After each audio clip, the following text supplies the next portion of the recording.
I still remember the exact moment I decided to let them destroy themselves. It was 10:17 a.m. on a Thursday in April, and I was standing in front of 14 cardiologists in a glass-walled conference room 42 floors below my apartment. My smartwatch vibrated once, then twice. The screen lit up with a single line that turned my blood to ice. Front door breach attempt in progress. I didn't blink. I clicked to the next slide, smiled the way I'd practiced in 1,000 hotel mirrors, and kept talking about hazard ratios and all-cause mortality. My voice never wavered. Inside, something ancient cracked open and started to burn. But I'm getting ahead of the story. Let me take you back to the night I became someone my own mother no longer recognized. It was a Tuesday in March, raw and gray, the kind of Chicago evening that claws at your skin. I stood alone in the middle of an empty penthouse on the 42nd floor of a building most people only see from the street and look up at like it's Olympus. Floor-to-ceiling glass. The lake a black void swallowing the horizon. Brazilian walnut, so dark it drank the light. I walked barefoot across it, listening to the silence echo back at me like I'd finally bought the one thing money was never supposed to buy. Distance. I signed the papers that afternoon with a pen that cost more than my mother's wedding ring. Cash deal. No mortgage. No co-signers. No one's name on the deed except mine. Evelyn Harper, 33 years old. Regional Director of Cardiovascular Sales for one of the biggest pharma companies on the planet. The youngest woman ever to hold the title. And I told no one. Not my parents. Not my little sister, Lauren. Not even the cousin who still thinks we're close because we liked each other's Instagram posts in 2017. I told no one because the second they knew, this place would stop being a home and start being a negotiation table. You need to understand what I came from.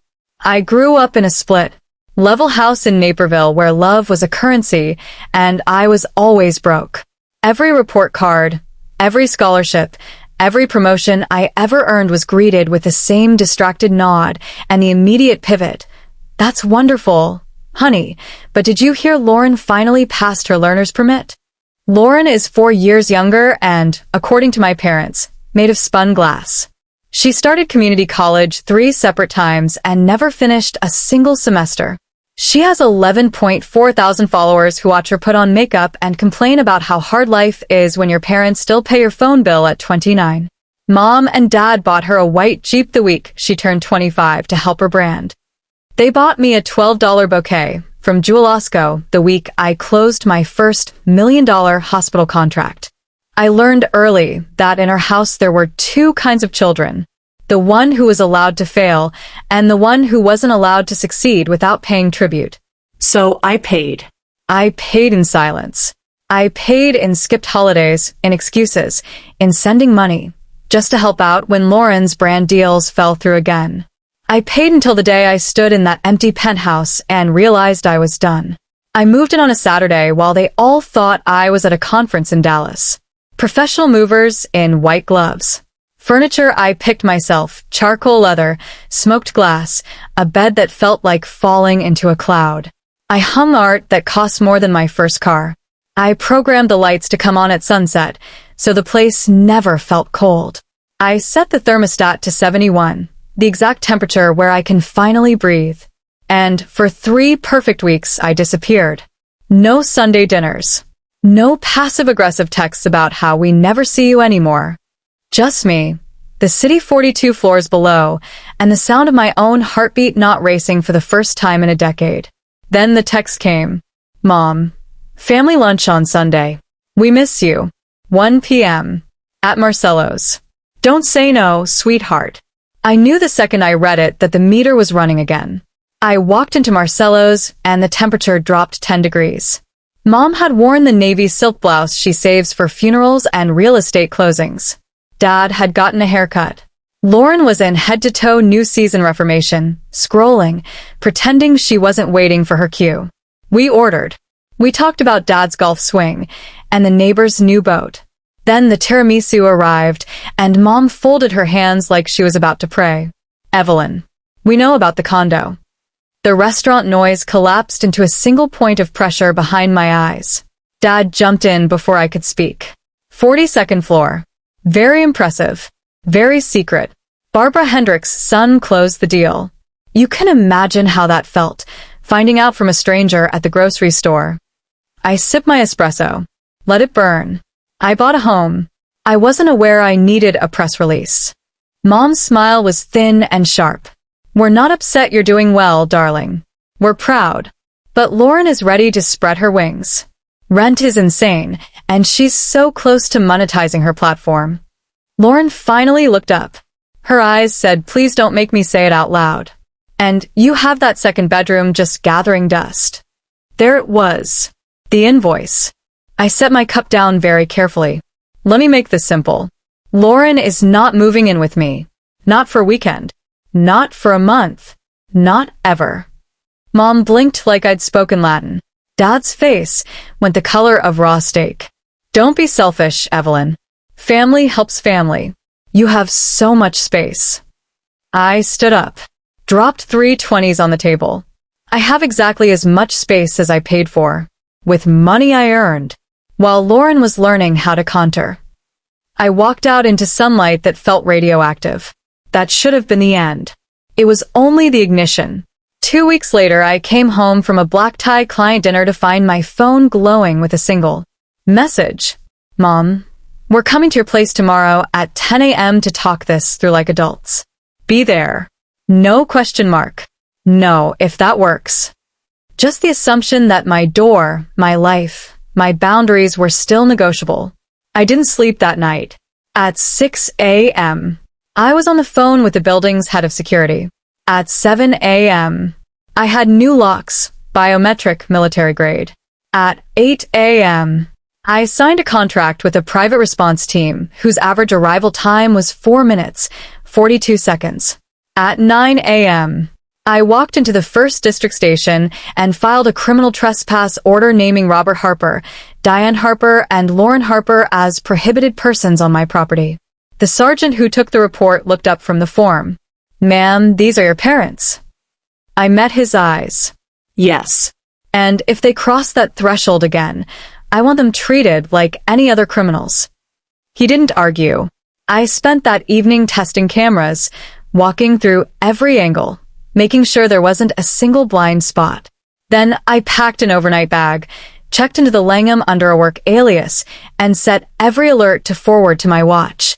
I wanted to be nowhere near the blast radius when the bomb I'd built finally went off. Thursday morning, I wore my black suit, the one that makes men twice my age call me ma'am, without thinking. I kissed the empty air of my condo goodbye, took the private elevator down, and drove to Northwestern Memorial for the biggest presentation of the quarter. At 10:17 a.m., the watch buzzed. I opened the live feed under the table while pretending to take notes. There they were.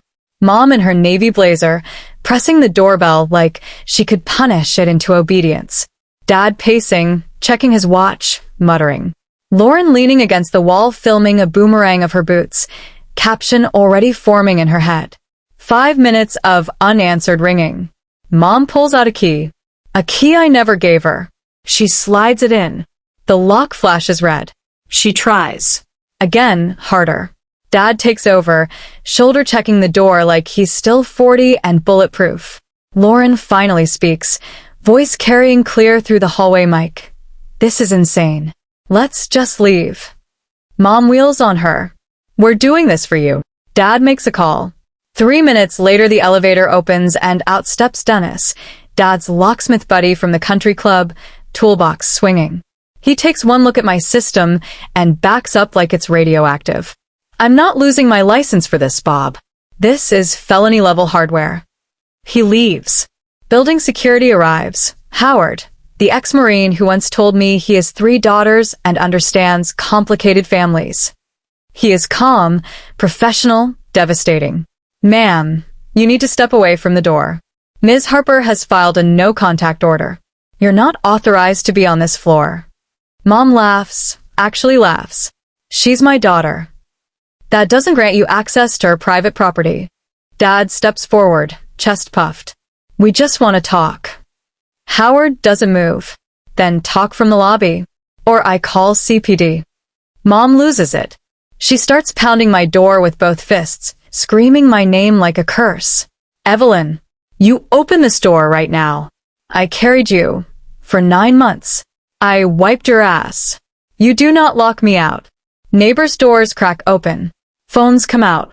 Lauren is sheet white, backed against the wall, shaking her head like she's watching a car crash in slow motion. Howard keys his radio. 2 minutes later, the elevator opens again, and 2 uniformed officers step out. The taller one, Officer Ramirez, takes in the scene in half a second. Who's the resident? Howard. Evelyn Harper. She's at work. Explicit instructions, no unauthorized visitors. Especially these 3. Mom tries the charm. Officers, this is just a family misunderstanding. Ramirez cuts her off. Ma'am, do you have written permission to be inside this residence? Dad, she's our daughter. Ramirez, that's not what I asked. The silence is brutal. Ramirez pulls out her phone, scrolls, nods. Got a trespass notice filed 4 days ago. You were served by email and certified mail. You're in violation right now. Mom's voice cracks. You'd arrest a mother? Only if she commits a crime in front of me. Dad steps between them. Now wait just a minute. Ramirez's partner, Officer Kim, moves like water. 1 second Dad is talking. The next he's face down on my hallway carpet with Kim's knee in his back. Mom screams. Actually screams. cuffs come out. I watch the whole thing on mute while 14 cardiologists give me a standing ovation for a presentation I no longer remember delivering. Mom is sobbing as they walk her past my door. She looks straight into the camera, straight into me, and screams, I hope you're happy. You just destroyed your family. The elevator doors close. Lauren stays behind. She stands alone in the hallway, mascara tracks down her cheeks, staring at the lens like she's seeing me for the first time. Her voice is barely a whisper, but the mic catches every word. I never wanted to live with you. I just wanted them to stop treating me like a child, and you like an agent. You finally said no, and they lost their minds. I guess we all thought you'd never really do it. Then she walks away. The feed goes dark. I sit in the hospital parking garage for an hour, engine off, watching the video on loop. I should feel triumph. I feel like I just attended my own funeral. The aftermath was a wildfire. Guilty on all counts. 6 months probation. 1,000 pesos fines. 200 hours community service each. Permanent criminal records. Extended family descended like locusts. Aunt Linda leaving voicemails about how I'd shamed the family name. Uncle Rick texting Bible verses about honoring thy father and mother. I sent one mass reply, a 30-second clip of Mom screaming through my door while Dad tries to body slam it. Crickets after that. Lauren moved out 3 weeks later. Rented a studio in Logan Square with a roommate who works nights at a bar.